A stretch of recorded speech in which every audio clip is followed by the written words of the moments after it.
El tema que voy a abordar es cómo llevarnos bien con los demás, cómo llevarnos bien con los demás.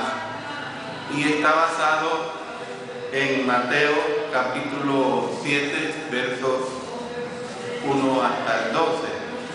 O sea, vamos a ver un examen más detenido de los versículos 3 hasta el 12. Si ustedes recuerdan, en la lección anterior dimos comienzo a un estudio de Mateo capítulo 7, los versos 1 hasta el 12. Un pasaje que nos enseña, entre otros principios, cómo llevarnos bien con los demás. Ahora vamos a extraer del texto 6 sugerencias acerca de las relaciones interpersonales, o sea, 6 principios fundamentales para poder llevarnos bien con los demás. O sea que ustedes tienen que comprender, hermanos y hermanas, que cuando estoy hablando de cómo llevarnos bien con los demás, estoy hablando desde el punto de vista de los cristianos. Claro que nosotros como cristianos tenemos que aprender a llevarnos bien aún con la gente del mundo. La primera sugerencia, si ustedes recuerdan, se basó en los versículos 1 y 2. No juzguéis para que no seáis juzgados, porque con el juicio con que juzgáis seréis juzgados, y con la medida con que medís os será medido. De estos versículos extrajimos el primer principio fundamental para poder llevarnos bien con los demás. Debemos dejar de tener espíritu de juicio. Es el principio que dejamos claro. Y en cuanto a este principio se propuso, mejor dicho, que Jesús estaba censurando por lo menos 4 o 5 aspectos prácticos, y recuerdo y les menciono algunos de ellos. Por ejemplo, dejar que nuestros antecedentes, o sea, los prejuicios y preferencias, influyan en nuestros juicios.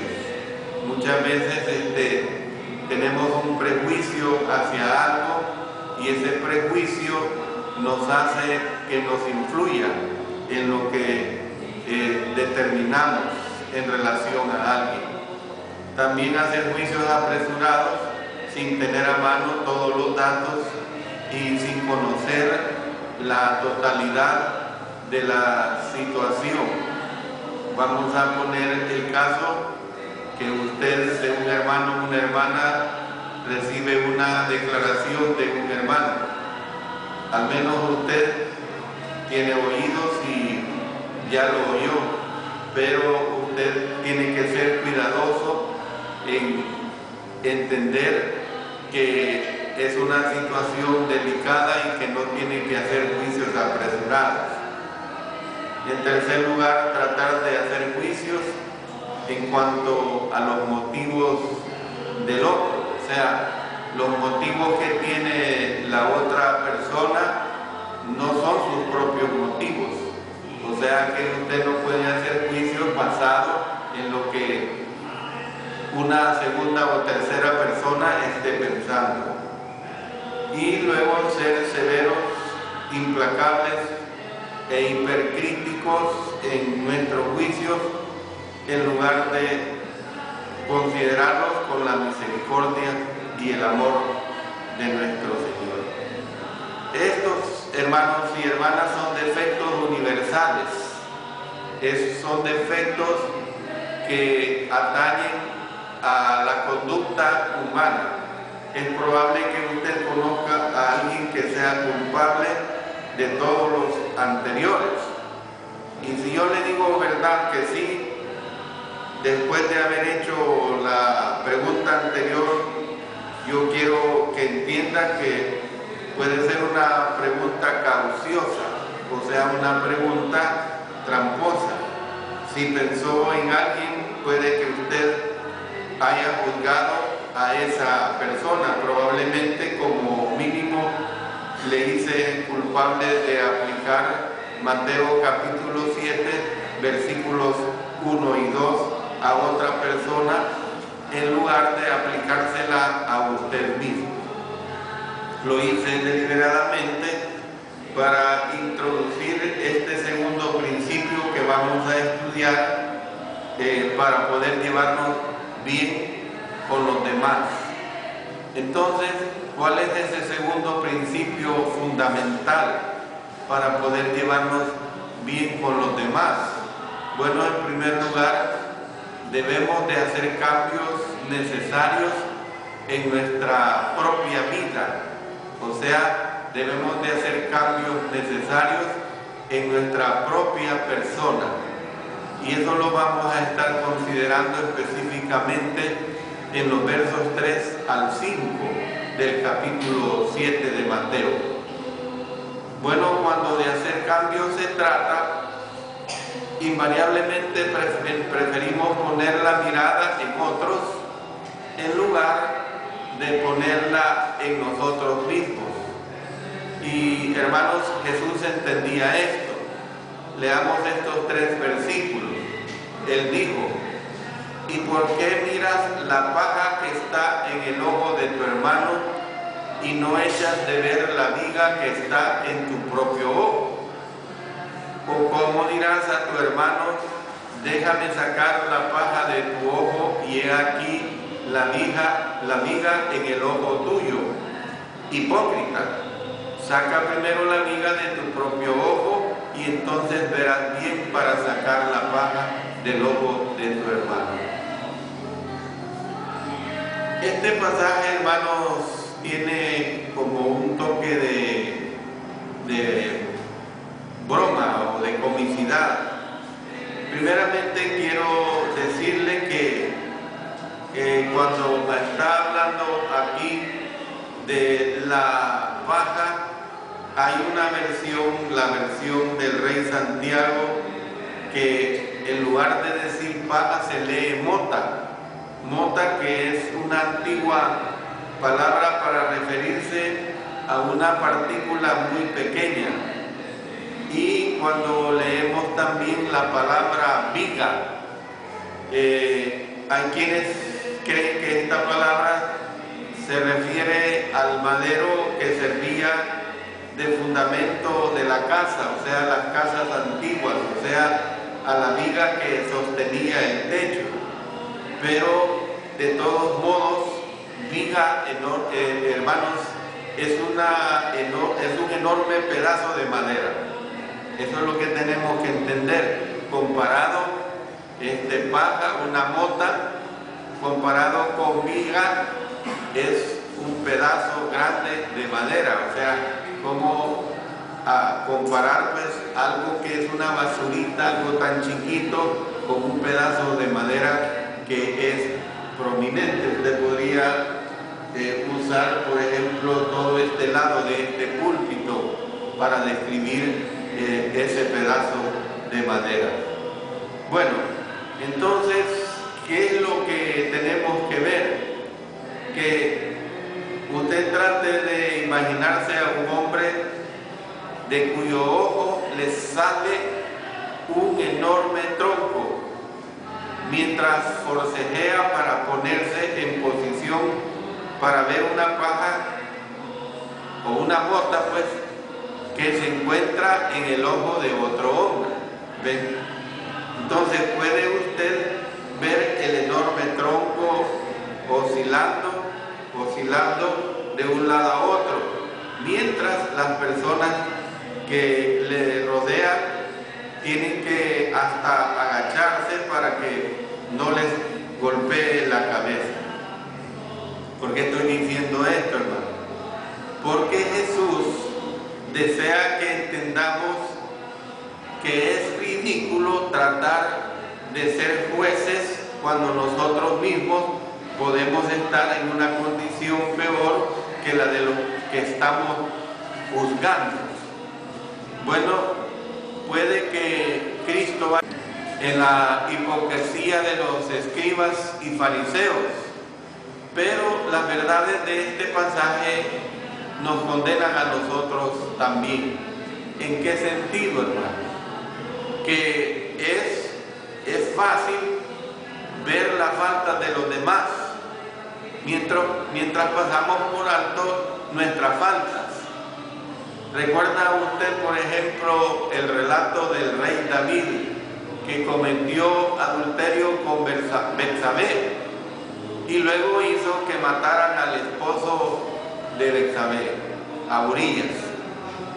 Cuando Natán le abordó, Natán le contó a David la historia de un rico que mató la corderita de un pobre. Y David, hermanos, estuvo presto a colgar al ofensor. O sea, estuvo listo. O sea, estaba dispuesto a hacer que lo mataran, hasta que Natán le dijo: tú eres aquel hombre. Luego, en lugar de horca, o de la horca, pues, David se dispuso a tener un culto de oración. Esta es la situación que se nos presenta, pues, en esta situación. En lo que concierne a llevarnos bien con los demás, Jesús desea que primero nos examinemos para ver qué cambios necesitamos hacer. Esa es la situación que está presentando el Señor Jesucristo aquí en esta parte de esta sección de los versos 1 hasta el 12 y específicamente en los versos 3 al 5. Él desea que nosotros nos examinemos para ver qué cambios necesitamos hacer. Por cierto, la primera parte del versículo 3 puede añadir otro punto a la lista de prácticas relacionadas con el espíritu de juicio que censura el Señor Jesucristo. Fíjense bien, hermanos, que la palabra griega que se traduce por mirar significa escudriñar, significa examinar con detenimiento, mirar. ¿Ve? No es el hecho de simplemente ver. Ver, hermanos, ahorita se los ilustro. Ver, todos estamos viendo. ¿Ve? Porque tenemos nuestros ojos abiertos y podemos dar una mirada a lo que queramos de este edificio. Pero mirar es observar específicamente, detenidamente. Si yo le digo, mire ese bolso rojo, usted enfoca su mirada al bolso rojo. Allí no simplemente está viendo, está mirando. O sea, mirar es escudriñar, examinar con detenimiento. Entonces, no es fácil ver una paja o mota. Cuando alguien le dice que tiene una mota en el ojo, es bien probable que usted no pueda verlo, a menos que haya suficiente luz y usted esté pero muy cerca. Pero la persona está sintiendo esa mota en el ojo y le está molestando terriblemente. Podríamos añadir esta característica tan demasiada extendida a la lista de malos hábitos del espíritu de juicio. O sea, ¿qué es lo que tenemos que entender acá? Ver lo peor de las personas en lugar de ver lo mejor en las personas. Esmerarse en escudriñar toda palabra y acción con el propósito de hallar alguna falta para criticar. Eso es lo que nosotros tenemos que entender. Por eso usted no se olvide que estamos tratando este principio fundamental, que primero debemos hacer cambios necesarios en nuestra propia vida. Y así fue exactamente como los escribas y los fariseos trataron al Señor Jesús. De esa manera, estaban viendo siempre en qué agarraban al Señor. Estaban viendo, de acuerdo a su mentalidad perversa, en qué pecado lo hallaban. ¿Ven? Esa fue su actitud. Pero claro, nunca pudieron encontrar pecado alguno en él. Algunos traductores creen que Cristo usó las figuras de la paja y la viga porque estos elementos tienen la misma composición. Una es muy pequeña, como decía, la paja o la mota, y la otra es muy grande, pero ambas están compuestas de madera. Hay una versión que dice y se lee así de esta manera, hermanos: una viruta de aserrín y una tabla. Ustedes saben lo que es una viruta de aserrín. El aserrín es lo que va cayendo, el polvillo que va cayendo cuando se está serruchando una tabla. No importa que el serrucho sea manual o eléctrico, pero ahí están cayendo fracciones de esa tabla muy diminutas. Pues esta porción dice una viruta de aserrín y una tabla.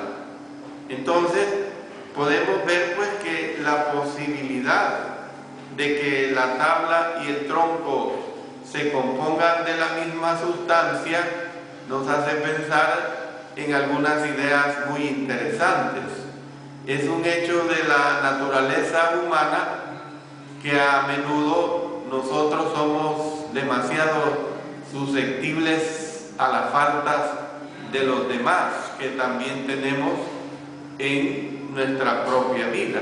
Es decir, los psicólogos le llaman a esto una proyección.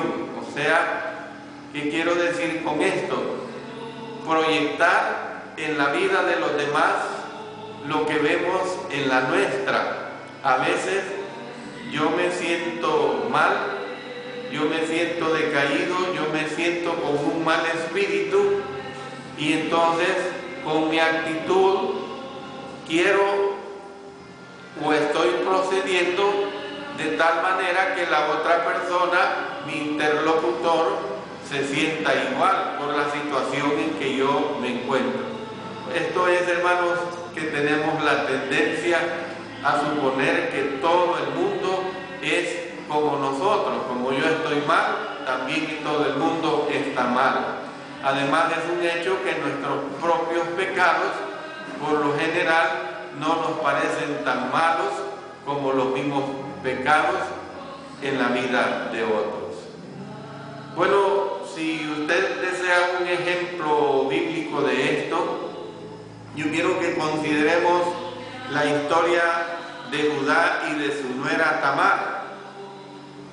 Me imagino que más de alguna vez usted ha leído esta historia en el libro de Génesis, en el capítulo 38.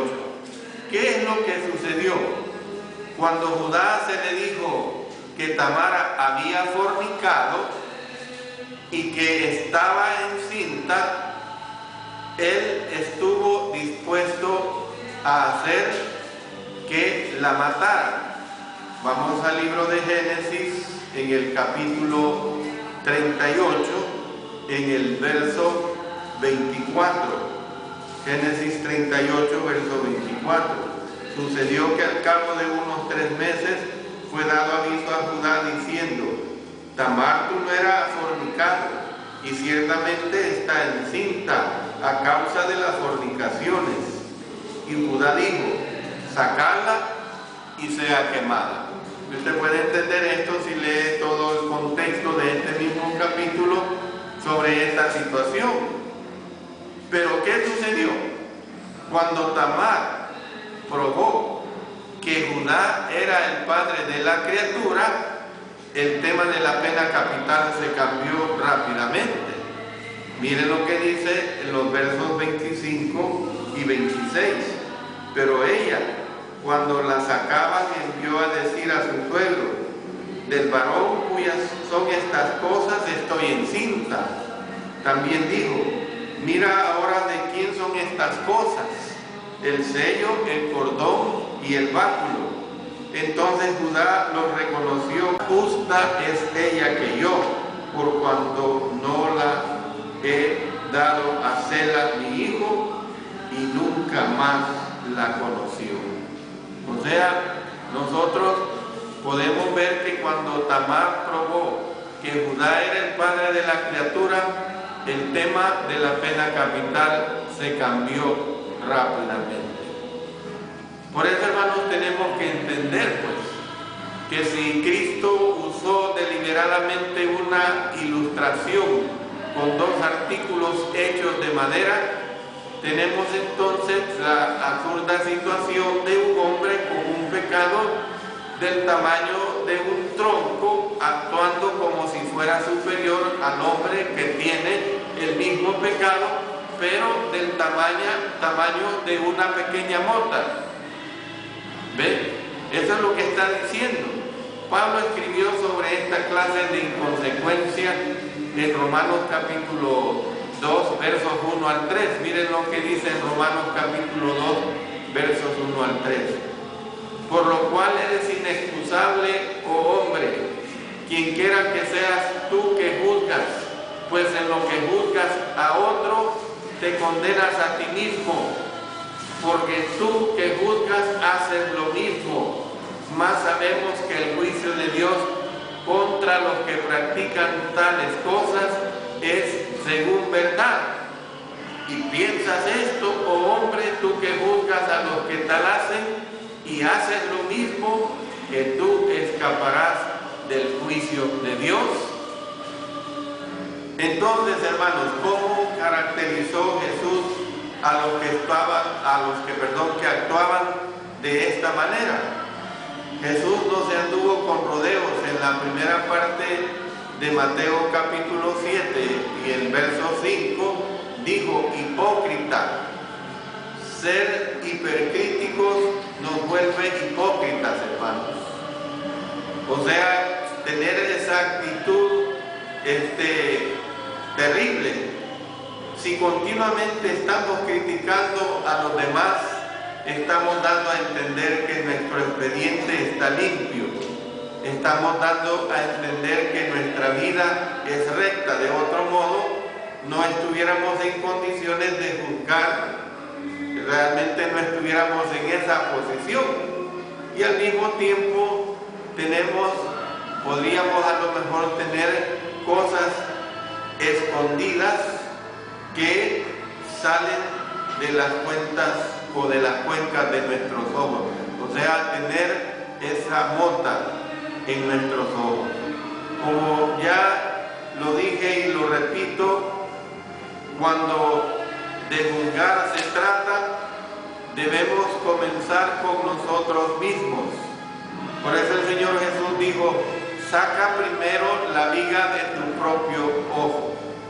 O sea, es fácil confesar los pecados de otros, es difícil confesar nuestros propios pecados. Y el apóstol Pablo mencionó el examen de sí mismo en diferentes contextos. Por ejemplo, en 2 Corintios, en el capítulo 13 y el versículo 5, en la primera parte, ahí nos está diciendo el apóstol Pablo: examinaos a vosotros mismos, probaos a vosotros mismos. ¿Ven? Aquí mismo en 1 Corintios capítulo 11, verso 28, 1 Corintios capítulo 11 y el verso 28, ahí se está hablando de algo semejante. Por tanto, pruébese cada uno a sí mismo y coma así del pan y beba de la copa. Luego miren en el verso 31, si pues nos examinásemos a nosotros mismos, no seríamos juzgados. ¿Ven? Entonces, en Romanos, en el capítulo 14 y el verso 13, miren lo que está diciendo aquí en Romanos 14, verso 13. Así que ya no nos juzguemos más los unos a los otros, sino más bien decidir no poner tropiezo u ocasión de caer al hermano. Se aplica especialmente a esta situación. Hay una traducción, hermanos, que vierte este versículo de esta manera: por lo tanto, dejemos de estar lanzándonos miradas críticas unos a otros. Si hemos de ser críticos, seamos críticos de nuestra propia conducta y cerciorémonos de no estar haciendo nada que haga tropezar o caer al hermano. Entonces, hermanos, ¿qué pecado o tronco debe de eliminarse? O sea, ahora me entiende mejor. ¿Qué pecado o tabla debe de eliminarse? Todo pecado debe eliminarse, pero en este contexto, hermanos, estamos hablando del pecado que consiste en tener un mal espíritu de juicio. Yo vuelvo a repetir lo que en la primera clase hemos visto al respecto. En ningún momento el Señor Jesucristo nos estaba diciendo que no tenemos que intervenir en el hermano o la hermana que cae en una situación pecaminosa y que le tenemos que ayudar para que se arrepienta de su pecado. Y ya nosotros sabemos esta situación que la palabra de Dios nos presenta. El punto que el Señor Jesucristo estaba hablando aquí era bien claro. El punto de tener una actitud de ver el problema o el pecado en el otro hermano o en la otra hermana y con el fin de destruirle, no con el fin de ayudarle. Miren lo que dice en Santiago en el capítulo 5 y el versículo 20. Es bien claro lo que aquí se presenta en esta situación. Desde el verso 19, hermanos, si alguno de entre vosotros se ha extraviado de la verdad y alguno le hace volver, o sea, si se ha extraviado es porque hay una situación que tenemos que juzgarlo en base a su pecado. Sepa que el que haga volver al pecador del error de su camino, salvará de muerte un alma y cubrirá multitud de pecados. Entonces, ¿qué es lo que tenemos que ver, hermanos? Que aun cuando se trata de examinarse uno mismo, no está de más tener algo del sentido común.